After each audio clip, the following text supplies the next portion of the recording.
નમસ્કાર વિદ્યાર્થી મિત્રો, આજે આપણે ફરીથી ધોરણ 8માં ગણિત વિષયમાં ચેપ્ટર 8 ચક્રવૃદ્ધિ વ્યાજ તેના વિશે શીખવાનું છે।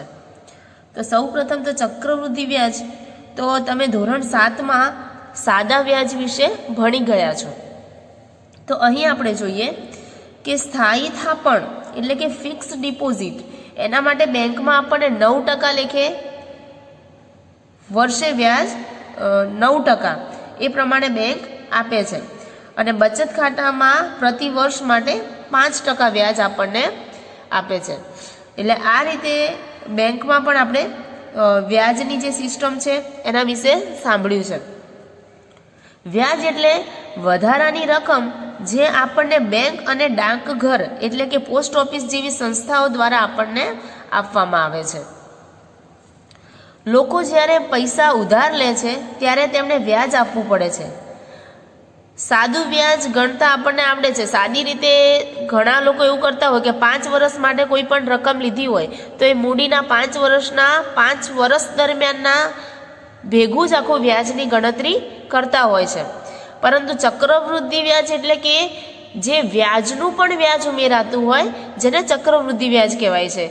જેનું ધારો કે 5 વર્ષ માટે જો વ્યાજે મૂડી કે પૈસા લીધા હોય ત્યારે 5 વર્ષની જગ્યાએ દર વર્ષે જે વ્યાજ મળે છે, જે તે મૂડી હોય જે તે રકમ હોય એનું દર વર્ષે જે વ્યાજ મળે છે એને બીજા વર્ષ માટે ફરીથી વ્યાજ અને મૂડી એટલે કે રકમ અને વ્યાજ ફરીથી તેમાં ઉમેરાય અને બીજા વર્ષની પાછી ગણતરી થાય। તો દર વર્ષે ને વર્ષે જે વ્યાજનું પણ વ્યાજ ઉમેરાય જેને ચક્રવૃદ્ધિ વ્યાજ કહેવાય છે। અહીં આપણે તેનું એક ઉદાહરણ લઈએ। ઉદાહરણ 1 જોઈએ કે 10,000ની રકમ 15% પ્રતિ વર્ષ વ્યાજ લેખે 2 વર્ષ માટે ઉછીની લેવામાં આવી છે। તો આ રકમ પર સાદું વ્યાજ અને વ્યાજ મુદ્દલ શોધો। અહીંયા સાદા વ્યાજની વાત કરી છે। સાદું વ્યાજ એટલે સીધું ને સરળ છે, જે તમે ધોરણ 7માં પણ શીખી ગયા છો કે જેમાં મુદ્દલ એટલે કે રકમ છે 10,000 અને વ્યાજ દર એટલે જે અહીંયા ટકાવારી પ્રમાણે કહે છે ને કે આટલા ટકાએ વ્યાજે રકમ આપી અથવા આટલા ટકાએ વ્યાજે રકમ લીધી, તો આ જે ટકાવારી પ્રમાણે છે જેને કહેવાય છે વ્યાજનો દર। એટલે અહીંયા 15% વ્યાજનો દર છે ગુણ્યા 10,000 તેની રકમ છે ભાગ્યા 100 એટલે અહીંયા એક વર્ષ માટે 1,500 રૂપિયા વ્યાજ મળે છે। 10,000નું 15% લેખે એક વર્ષનું વ્યાજ મળે છે ₹1,500। એટલે 2 વર્ષ માટે સાદું વ્યાજ કેટલું થાય તો 1,500ના ડબલ કરી દેવાના, 1,500ના બમણા એટલે 3,000 મળે। એટલે જ્યારે સાદું વ્યાજ શોધવાનું થાય ત્યારે પ્રથમ વર્ષે જો 1,500 હોય તો બીજા વર્ષે પણ 1,500। દર વર્ષે સરખું જ વ્યાજ મળતું હોય છે સાદા વ્યાજના હિસાબે। માટે 2 વર્ષના અંતે આપવાની રકમ કેટલી થાય તો મુદ્દલ તો કેટલી હતી, મુદ્દલ એટલે કે મૂડી કેટલી હતી તો 10,000 હતી અને એમાં 2 વર્ષ માટેનું વ્યાજ મળે છે 1,500 ને 1,500 એટલે બમણા કરીએ તો 3,000 મળે છે। માટે વ્યાજ મુદ્દલ કેટલું થાય તો મુદ્દલ હતું આપણું 10,000 અને 3,000 તેનું વ્યાજ મળ્યું એટલે વ્યાજ મુદ્દલ ટોટલ મળે છે 13,000। એટલે આ રીતે સાદું વ્યાજ શોધવાનું થાય। હવે અહીંયા ચક્રવૃદ્ધિ વ્યાજ માટેની અમુક ખાસિયતો છે કે અમુક જે તમે સાંભળ્યું પણ હશે કે ડાકઘરમાં થોડા રૂપિયા 3 વર્ષ માટે મૂક્યા છે તો દર વર્ષે આગલા વર્ષ કરતાં રૂપિયા વધે છે। ડાકઘર એટલે કે પોસ્ટ ઓફિસમાં તમે 3 વર્ષ માટે અમુક રકમ મૂકી હોય, અમુક રૂપિયા મૂકેલા હોય તો દર વર્ષે આગલા વર્ષ કરતાં રૂપિયા વધે છે। દર વર્ષે સરખા જ રૂપિયામાં વધારો નથી થતો, પરંતુ પ્રથમ વર્ષે જેટલો વધારો થયો હોય એના કરતાં બીજા વર્ષે એના કરતાં થોડા વધે છે, ત્રીજા વર્ષે એના કરતાં પણ થોડા વધે છે, એવું બનતું હોય છે। ત્યારબાદ બેંકમાં થોડા રૂપિયા છે એમાં દર વર્ષે થોડું વ્યાજ ઉમેરાય છે જે પાસબુકમાં જોઈ શકાય છે। આ વ્યાજ સરખું નથી, તે દર વર્ષે વધે છે। તમે ઘણાને બેંકમાં એકાઉન્ટ હશે અને તમારા કોઈ અમુક રકમ કે અમુક પૈસા બેંકમાં પડ્યા હોય તો તમે કહેવાય ને કે એન્ટ્રી જ્યારે પાસબુકની જ્યારે એન્ટ્રી પડાવો છો ને ત્યારે તમે જોઈ શકશો કે દર વર્ષે દર વર્ષે સરખા જ વ્યાજનો વધારો નથી થતો, પણ પ્રથમ વર્ષે જેટલો વ્યાજમાં વધારો થયો હોય એના કરતાં બીજા વર્ષમાં એના કરતાં પણ થોડો વધારે વ્યાજ મળતું હોય છે. આવું આપણે પાસબુકમાં પણ જોઈ શકીએ છીએ. સામાન્ય રીતે જે વ્યાજ ચૂકવવામાં કે આપવામાં આવે છે તે ક્યારેય સાદું નથી હોતું. આ વ્યાજની ગણતરી આગલા વર્ષના વ્યાજ મુદ્દલ પર કરવામાં આવે છે. આ વ્યાજને ચક્રવૃદ્ધિ વ્યાજ કહે છે. એટલે કે પ્રથમ વર્ષે જે તે વ્યાજ મળ્યું તો બીજા વર્ષે એ વ્યાજ અને મુદ્દલ બંનેને પ્લસ કરીને બીજા વર્ષના વ્યાજની ગણતરી કરવાની હોય છે. એટલે આ રીતે વ્યાજનું પણ જે વ્યાજ મળે છે જેને આપણે ચક્રવૃદ્ધિ વ્યાજ કહીએ છીએ, જેના વિશે આપણે અહીંયા જોઈ રહ્યા છીએ.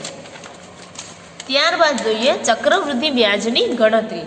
ચક્રવૃદ્ધિ વ્યાજની ગણતરી કઈ રીતે કરવાની? તો અહીંયા આપણે એક રકમ જોઈએ કે હિનાએ ₹20,000ની રકમ વાર્ષિક એટલે આખા વર્ષની વાત છે, વાર્ષિક 8% ચક્રવૃદ્ધિ વ્યાજે લીધી. ચક્રવૃદ્ધિ વ્યાજ અને જે રકમ 2 વર્ષના અંતે આપવી પડશે તો કુલ રકમ શોધો. ચક્રવૃદ્ધિ વ્યાજે લીધી છે રકમ, એટલે અહીંયા આપણે ચક્રવૃદ્ધિ વ્યાજની ગણતરી કરવાની છે અને 8% લેખે છે, એટલે વ્યાજ દર છે તેનો 8% અને તે 2 વર્ષ માટે લીધી છે. તો આપણે અહીંયા એની ગણતરી કરીએ. ચક્રવૃદ્ધિ વ્યાજ જ્યારે શોધવાનું હોય ત્યારે આપણે જોઈ અહીંયા લખી દઈએ. સૌ પ્રથમ મુદ્દલ એટલે જેની સંજ્ઞા છે કેપિટલ પી, એ કેટલી છે તો 20,000.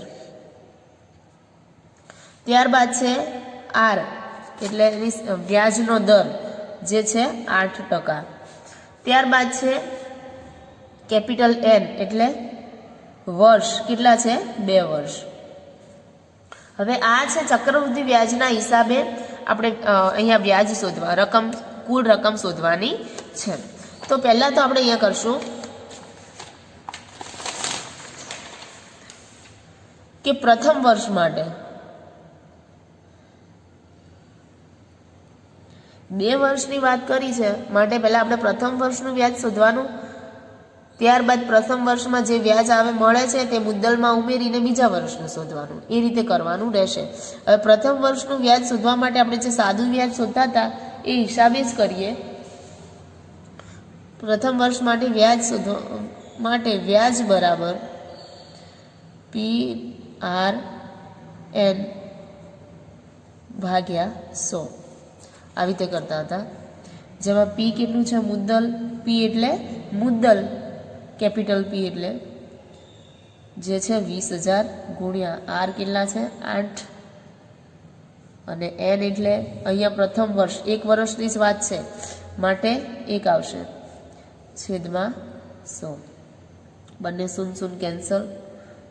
અહીંયા કેટલા વધ્યા 200, એક સાથે ગુણીએ તો 200 જ રહેશે. 200ના 8 ગણા કરીએ તો 8 દુ 16 એટલે આપણને કેટલું વ્યાજ મળશે ₹1600 વ્યાજ મળે પ્રથમ વર્ષ માટે. હવે જ્યારે બીજા વર્ષ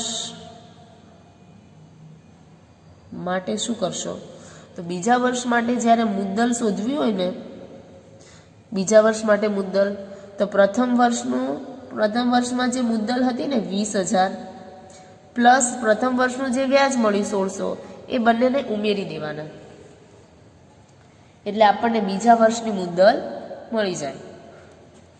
બીજા વર્ષ માટે જ્યારે બીજું વર્ષ શરૂ થાય ને ત્યારે પ્રથમ વર્ષે જે 20,000 રકમ મૂકી હતી એ 20,000 તો રહેવાની જ, પ્લસ પ્રથમ વર્ષનું જે ₹1600 વ્યાજ મળ્યું છે એ પણ એની અંદર ઉમેરાય.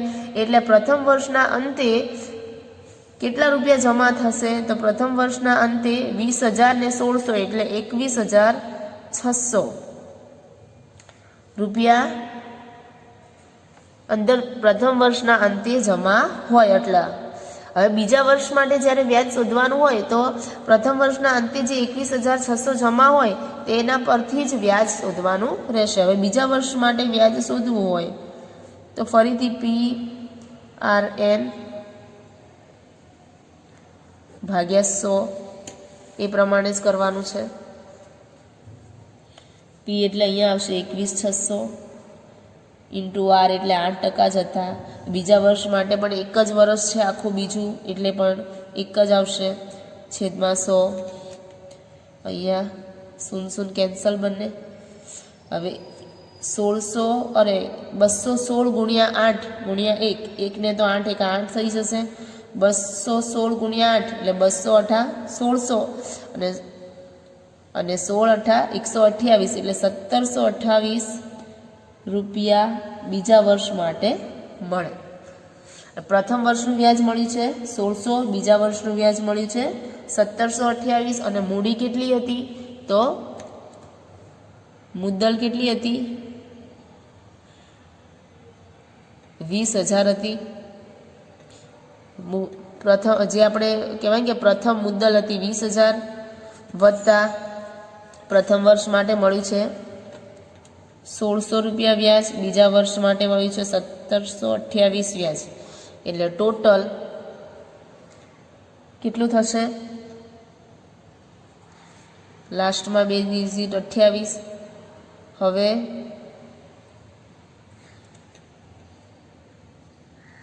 એનો સરવાળો થાય, આટલા રૂપિયા ટોટલ મળે.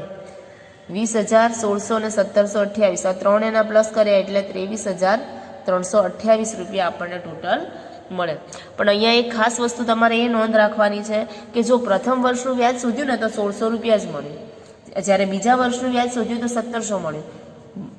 મુદ્દલ તો સરખી જ હતી 20,000 હતી, પણ બંને વર્ષે વ્યાજ કેવું થયું? અલગ અલગ મળ્યું. તો કેમ અલગ અલગ મળ્યું? કારણ કે એટલે આ રીતે ચક્રવૃદ્ધિ વ્યાજ આપણને મળે. હવે ત્યારબાદ આપણે જોઈશું ચક્રવૃદ્ધિ વ્યાજના સૂત્રની તારવણી. ચક્રવૃદ્ધિ વ્યાજના સૂત્રની તારવણી. તો સૌપ્રથમ કઈ રીતે ચક્રવૃદ્ધિ વ્યાજનું સૂત્ર તારવવાનું છે? તો અહીંયા એક મેથડ જ છે કે કઈ રીતે સૂત્ર તૈયાર થાય છે. તો સૌપ્રથમ છે P1 એટલે પહેલી મુદ્દલ. P1 એટલે મુદ્દલ એ રકમ છે કે જેનું ચક્રવૃદ્ધિ વ્યાજ 8% પ્રતિ વર્ષ લેખે ગણવાનું છે. SI બરાબર PRN ભાગ્યા 100. અહીંયા P મુદ્દલ એટલે પ્રથમ વર્ષ માટે છે, પ્રથમ મુદ્દલ છે માટે P1 ગણ્યા છે, અને SI એટલે સિમ્પલ ઇન્ટરેસ્ટ, સાદું વ્યાજ. આ એનું સૂત્ર છે સાદા વ્યાજ માટેનું. હવે અહીંયા A1 એટલે એ એટલે કહેવાય છે રાશ અથવા વ્યાજ મુદ્દલ. પ્રથમ વ્યાજ મુદ્દલ કેટલું છે? તો મુદ્દલ પ્લસ વ્યાજ, મુદ્દલ P1 પ્લસ SI એટલે વ્યાજ. તો અહીંયા વ્યાજ P1 છે એ એમ જ મૂકી છે મુદ્દલ, અને SI એટલે જે આખું બેઠું સૂત્ર છે એની કિંમત અહીંયા મૂકી છે P1 × R છેદમાં 100. હવે P1 મુદ્દલ અને આ છે વ્યાજ, સાદું વ્યાજ. એટલે સાદું વ્યાજ અને મુદ્દલ એ બંને ભેગા કરીએ તો વ્યાજ મુદ્દલ બની જશે, અને વ્યાજ મુદ્દલ એ કોની મુદ્દલ કહેવાશે? બીજા વર્ષની કહેવાશે. એટલે અહીંયા P1 સામાન્ય કાઢ્યા છે અને 1 + R છેદમાં 100 એ રીતે એની ગણતરી કરી છે.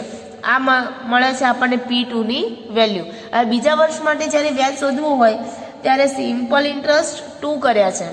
એમાં પણ મુદ્દલ કઈ મળી છે? બીજા વર્ષની. જે મુદ્દલ જે આપણે બીજા વર્ષ માટે છે ને P2, અહીંયા બીજા વર્ષની મુદ્દલ મૂકી છે. વ્યાજનો દર તો એટલો જ છે n એટલે 1 એક વર્ષ આખું બીજું એક જ વર્ષ છે માટે 1/100. હવે અહીંયા પણ P2 ની વેલ્યુ કેટલી છે?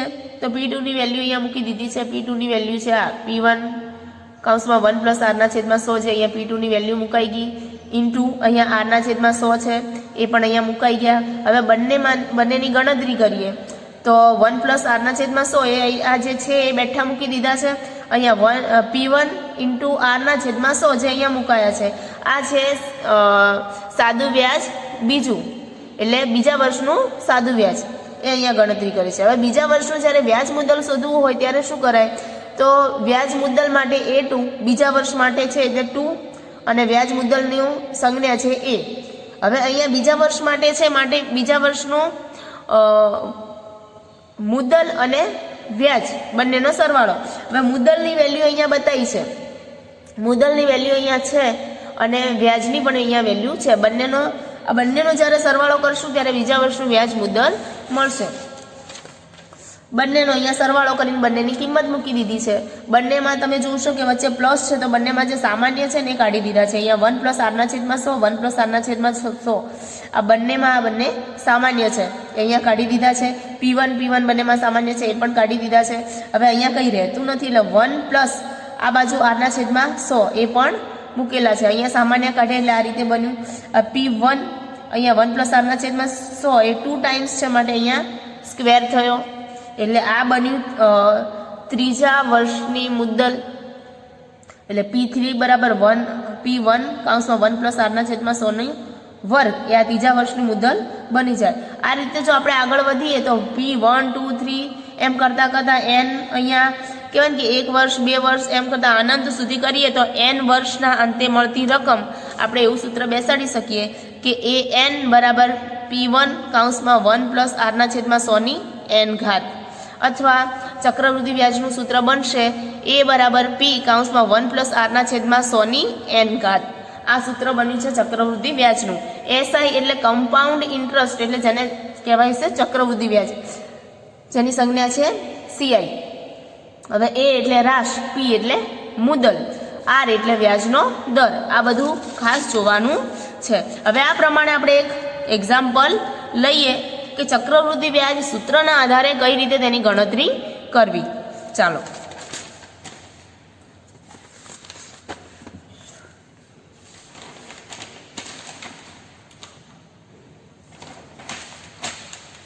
અહીંયા ઉદાહરણ 3 જોઈએ, જેમાં ₹16,000 વ્યાજ 16,000 મુદ્દલ છે એટલે P બરાબર લઈશું 16,000. આ જે વ્યાજનો દર છે 5% અને 3 વર્ષ n બરાબર થશે 3 વર્ષ. અહીંયા રકમ એવી હતી કે ₹16,000નું 5% લેખે 3 વર્ષના વર્ષનું ચક્રવૃદ્ધિ વ્યાજ શોધો. તો અહીંયા ચક્રવૃદ્ધિ વ્યાજ માટેની સંજ્ઞા છે CI, કમ્પાઉન્ડ ઇન્ટરેસ્ટ. હવે અહીંયા આપણે સૂત્ર મૂકીએ ચક્રવૃદ્ધિ વ્યાજનું સૂત્ર. તો ચક્રવૃદ્ધિ વ્યાજ માટે A બરાબર P કૌંસમાં 1 પ્લસ આરના છેદમાં 100 ની n ઘાત, આવું સૂત્ર બને છે. હવે P એટલે 16,000 મુકાય, 1 પ્લસ આર ની વેલ્યુ કેટલી છે 5/100 એમ જ મૂક્યા, n એટલે 3 વર્ષ. હવે આ A એટલે શું કહેવાશે? વ્યાજ મુદ્દલ. 16,000 ઇન્ટુ અહીંયા કેટલા 20 × 5 100 થશે. હવે અહીંયા કેલ્ક્યુલેશન કરી તો 20 × 20 ને 1 એટલે અહીંયા 21/20 એવું થશે. અપૂર્ણાંકનો ગુણાકાર કર્યો ને 20 × 20 ને 21/20 ની 3 ઘાત. હવે આગળ કેલ્ક્યુલેશન 16,000 ગુણ્યા 21/20 ની 3 ઘાત છે એટલે આપણે 3 વાર મૂકી દઈએ. 21/20 ગુણ્યા 21/20 ગુણ્યા 21/20. હવે જોઈએ આગળ 0 0 0 આ 3 છે તો અહીંયા 3 કેન્સલ. હવે 2 દુ 4 દુ 8, આ જો 8 ને અહીંયા 16 વડે ગુણીએ તો 8 દુ 16 આ રીતે થાય. 8 દુ 16, પાછા 8 ને 4 દુ 8 અને 4 ને પાછા 2 દુ 4 એટલે અહીંયા 2 વધે. હવે અહીંયા 21 × 21 એનો ગુણાકાર કરી અને 2 વડે ગુણવાના એટલે તમને મળશે 18,522, જે આપણને A ની વેલ્યુ મળે. એ શું છે તો વ્યાજ મુદ્દલ છે એ, એટલે વ્યાજ મુદ્દલ 18,522 વ્યાજ મુદ્દલ છે. આ વ્યાજ મુદ્દલ બંને સાથે છે, એમાંથી મુદ્દલ કાઢી દઈએ. મુદ્દલ કેટલી હતી 16,000, મુદ્દલ કાઢી દઈએ તો આપણને વ્યાજ ચક્રવૃદ્ધિ વ્યાજ કેટલું છે ને ચક્રવૃદ્ધિ વ્યાજ એ આપણને મળી જાય. 18,522 માંથી 16,000 કાઢી દઈએ તો આપણને શું મળશે? ચક્રવૃદ્ધિ વ્યાજ મળી જશે. કેટલું મળશે તો 2,522. 18 માંથી 16 કાઢીએ તો 2,000, અને 522 એટલે આપણને શું મળ્યું? આ ચક્રવૃદ્ધિ વ્યાજ મળે. એટલે આ રીતે ચક્રવૃદ્ધિ વ્યાજની ગણતરી કરવાની છે. ત્યારબાદ આના જે સ્વાધ્યાયના દાખલા છે એ પણ તમારે કરવાના રહેશે. નમસ્કાર.